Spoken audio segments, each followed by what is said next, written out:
পশুবৃত্তি থেকে মনুষ্যত্ব বৃত্তি জেগে ওঠে। তবে কি আমরা মানুষ নই? না, আমরা মানুষ নই। মানুষের ক্লাসিফিকেশন আছে, শ্রেণী ভাগ আছে। মানুষ হচ্ছে তিন প্রকার। একটা হচ্ছে শুধু মানুষ, একটা হচ্ছে মহামানুষ, আর একটা হচ্ছে দেব মানুষ। মানুষ কুলে জন্মগ্রহণ করে মানুষের ভাগ হয়ে গেল। আমরা তো বলি সবাই তো মানুষ, অসুবিধা কোথায়? ভুল।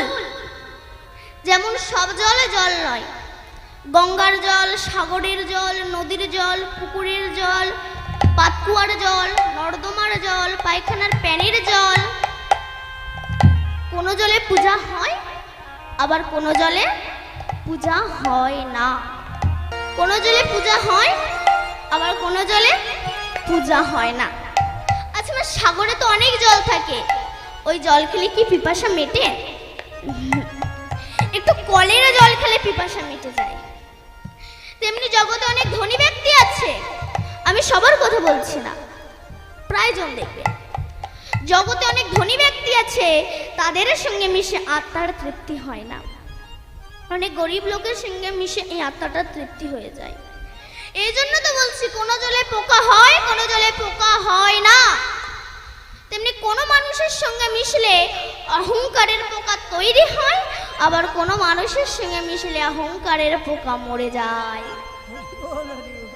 আচ্ছা, সবই যদি জল হবে, পায়খানার প্যানের মধ্যে যে জল আছে ওই জল আপনি এক কাপ তুলে নিয়ে, আচ্ছা সব যদি জল হবে, পায়খানার প্যানের মধ্যে যে জল আছে ওই জল আপনি এক কাপ তুলে নিয়ে চা করে খান, দেখিনি পারবেন? না। কেন? ও দেখতে স্বচ্ছ, কিন্তু এমন জায়গায় বাস করে ওকে ছুলে স্নান করতে হয়। এমনি জগতে অনেক মানুষ আছে, এরা দেখতে সুন্দর, কিন্তু এমন এমন মানুষের সঙ্গে মেশে এদেরকে ছুলে স্নান করতে হয়। এরা উদ্ধার হবে কি করে? হরিনাম করো। চেত দর্পণ মার্জনাম ভব মহা দাবাগ্নি নির্বাপনা শ্রেয় কৈরাব চন্দ্রিকা বিতরণ বিদ্যা বধূ জীবনাং আনন্দ বুদ্ধি বর্ধনাম প্রতিপদং পুণ্যামৃত আস্বাদন सर्व आत्मा समर्पणांग विजयते श्री कृष्ण चैतन्य। हरिनाम करो। हरिनाम करले तुम्हारे चित्तरूप दर्पण मार्जित হয়ে যাবে। আর যখন চিত্তরূপ দর্পণ মার্জিত হয়ে যাবে, তখন ভগবান দেখতে আর বৃন্দাবনে যাওয়া লাগবে না, নিজের হৃদয় মন্দিরেই তুমি ভগবানকে দর্শন করতে পারবে। আগে তুমি তোমাকে চেনো, আমি কে? কে আমার? কোথায় ছিলাম? কোথায় এলাম? কে এনেছে? কে নিয়ে যাবে? আর কেন এলাম? আর কেনই বা যাব? এগুলোই আমরা ভাবি না।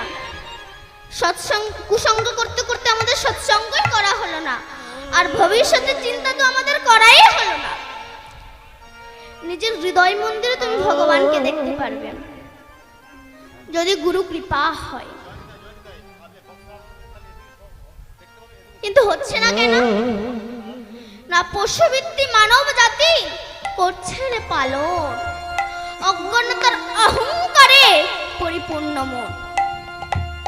পাপ পুণ্য ভালো মন্দ পশু বোঝে না, মানব জাতি জেনে বুঝে মেনে চলে না। ইউনিভার্সিটি ডিগ্রি এদের আছে কত শত, তবে এদের চলন বলেন যেন মূর্খের মতো। বাদরের আদর বেশি হচ্ছে সারা দেশে, পিতামাতার সেবা ছেড়ে কুকুর কিনে বসে। এমন কিছু মানুষ আছে বিশ্ব চরাচরে, হৃদয় ভরা নোংরা তাদের ভদ্র বেশে ঘোরে। ভদ্র বেশে ঘুরলে দেশে মানুষ বলে না, মানুষ বলবে জাগবে যেদিন জ্ঞানের চেতনা। আমার গুরুদেব শ্রী রাধাপদ ঘোষে কয় হয়ে মানুষ পশুর ধর্ম ছাড়ো, মানুষ যদি হতে চাও মানুষের সেবা করো। হরি বল হরি বল হরি বল। যদি মানুষ হতে চাও মানুষের সেবা করো। শুধু প্রাতিষ্ঠানিক শিক্ষায় শিক্ষিত হলে হবে না। এখান থেকে আনুমানিক 150 বছর আগে বিবেকানন্দ তিনি গ্রাজুয়েশন পাশ করেছিলেন। তিনি মূর্খ রামকৃষ্ণ দেবের চরণে আশ্রয় গ্রহণ করেছিলেন এবং তার শিষ্যত্ব গ্রহণ করেছিলেন। তিনি প্রকৃত মানুষকে চিনেছিলেন এবং প্রকৃত মানুষের সঙ্গ করেছিলেন বলে তিনি আজ সারা বিশ্বের কাছে স্মরণীয়, বরণীয় এবং পূজনীয়। এই যে কমিটি যে এত টাকা খরচা করে নাম দিচ্ছে, এটা কি হচ্ছে? এটা হরিনাম হচ্ছে। মহাজন বলো, হরিনাম বললো কেন? বলছে হরি নামে, হরি নামে। পৃথিবীতে অন্য কোনো বস্তু নাই যার দ্বারা হরি নেমে আসে, একমাত্র হরি নামে হরি নেমে আসে। ওই যে রাসলীলা হয় না, সারা ভারতবর্ষে যে রাস হয়, এই রাসও কিন্তু গোলক বৃন্দাবনে সৃষ্টি হয়েছিল, রূপ বৃন্দাবনে নয়। যে ভূবৃন্দাবন, উত্তরপ্রদেশে একটা বৃন্দাবন আছে না, এই বৃন্দাবনে নয়, গোলক বৃন্দাবনে সৃষ্টি হয়েছিল। তো একদিন বৃন্দাবনে রাসলীলা হচ্ছে। রাসলীলা হতে হতে রাধারানী কৃষ্ণকে বলছে, কৃষ্ণ আমি আর হাঁটতে পারছি না, আমাকে একটু কাঁধে। রাধারানী বলছে, কৃষ্ণ একটা কথা বলবো বধূ। কৃষ্ণ বলল, বলো রাধে। তখন রাধারানী বলল, হে কৃষ্ণ তুমি তো বলো যে হে রাধে তুমি আমার প্রাণাধিকে।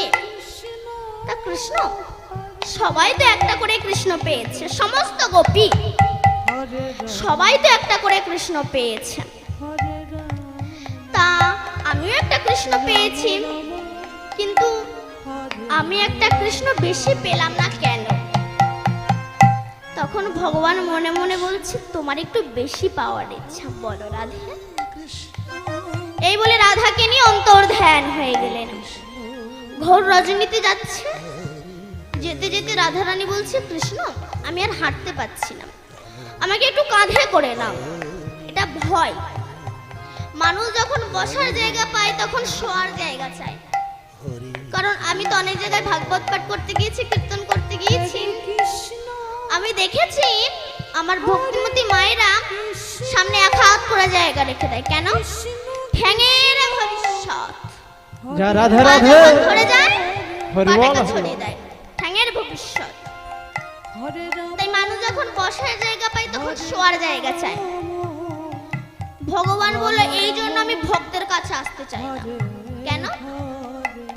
ভালোবাসার মানুষ যদি সব সময় কাছে থাকে তার প্রতি কিন্তু ততটাও কদর থাকে না, তাই তো? এই যে অনেক বাবারা চাকরি করে, এক সপ্তাহ বাদে বাদে বাড়িতে ফেরে, তার কিন্তু একটু কদরটা বেশি হয়। এবার সেই বাবা রিটায়ার হয়ে গেল, তার কিন্তু ততটাও কদর থাকে না। আমি দেখেছি আমার দাদা দিদিরা বিয়ের আগে প্রেম করার সময় কত অ্যাডভার্টাইজ না দেখায়, আমি তোমাকে ছাড়া বাঁচবো না, আমি তোমার জন্য আমি আমার জীবনে দিয়ে দিতে পারি। বিয়ের পরে দেখা যাচ্ছে একে অপরের মুখ দেখা দেখি হয় না। ভালোবাসার মানুষ সবসময় কাছে থাকছে। ভগবান বলছে, এই জন্য আমি ভক্তের সামনাসামনি আসতে চাই না, আমি ভক্তের হৃদয় মন্দিরে থাকি। কেমন? এক সেটজি 2 লক্ষ টাকা নিয়ে এই হাওড়া স্টেশন থেকে ট্রেনে উঠেছে। এখন এক চোর বুঝতে পেরেছে যে সেটজির কাছে টাকা আছে। তা চোরটা মনে মনে ভাবছে, আমি সেটজির পাশে বসবো, আর সেটজি যখন বাথরুমে যাবে আমি সেই সময় সেটজির টাকাগুলো চুরি করে নেব। ব্যাস, এবার পাশে বসেছে। সেটজি যখন বাথরুমে যায়, চোর সেটজির ব্যাগ তন্ন তন্ন করে খুঁজে 1 টাকাও পায়। এবার শেষে যখন নেমে যাচ্ছে তখন চোর এসে বলছে, সেটজি আমি বুঝতে পেরেছি আপনার কাছে টাকা আছে, আর আপনিও বুঝতে পেরেছেন আমি একজন পাকা চোর। তা আপনার টাকার আমার দরকার নাই, বলুন শুধু এই 3 দিন টাকাটা আপনি রেখেছেন কোথায়? সেটজি বলে, কেন বাবা এখানেই ছিল। মানে আপনি যখন বাথরুমে যেতেন আমি আপনার ব্যাগ তন্ন তন্ন করে খুঁজে 1 টাকাও পাইনি। তখন সেটজি বলছে, শোনো, আমি বাথরুমে যাওয়ার আগে তুমি যখন বাথরুমে গিয়েছিলে আমি আমার টাকাটা তোমার ব্যাগে রেখেছিলাম। আমি জানি তুমি আমার ব্যাগ খুঁজবে, তোমার ব্যাগ খুঁজবে না আর টাকাও পাবে না।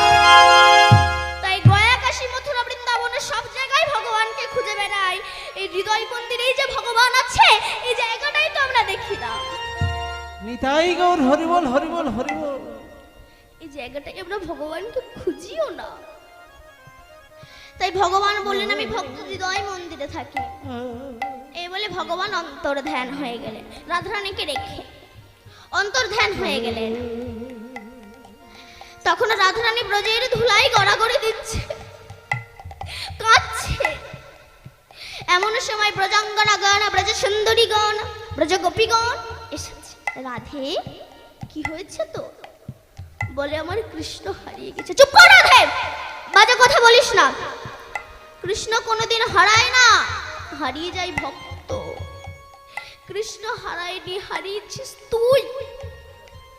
ভক্ত হারিয়ে যায় কিন্তু ভগবান কখনো হারায় না।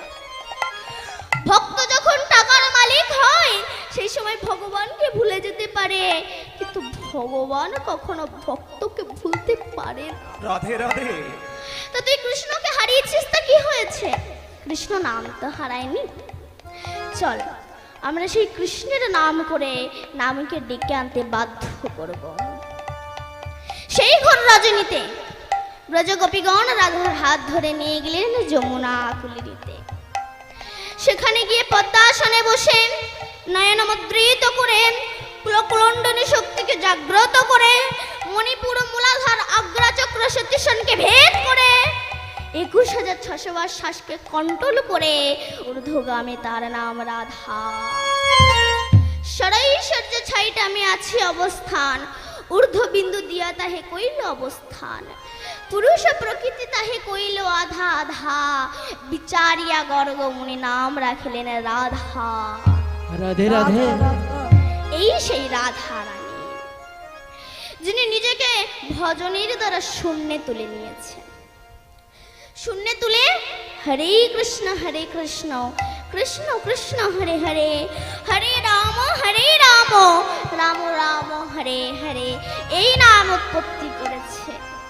এই সেই কৃষ্ণ নাম, যে নাম করলে বদরক্ত ফিল্টার হয়। এই জন্য অসুর প্রকৃতির মানুষ যারা, এরা হরিনাম করতে চায় না, শুনতেও চায় না, আর যারা করে তাদেরকে করতেও দেয় না।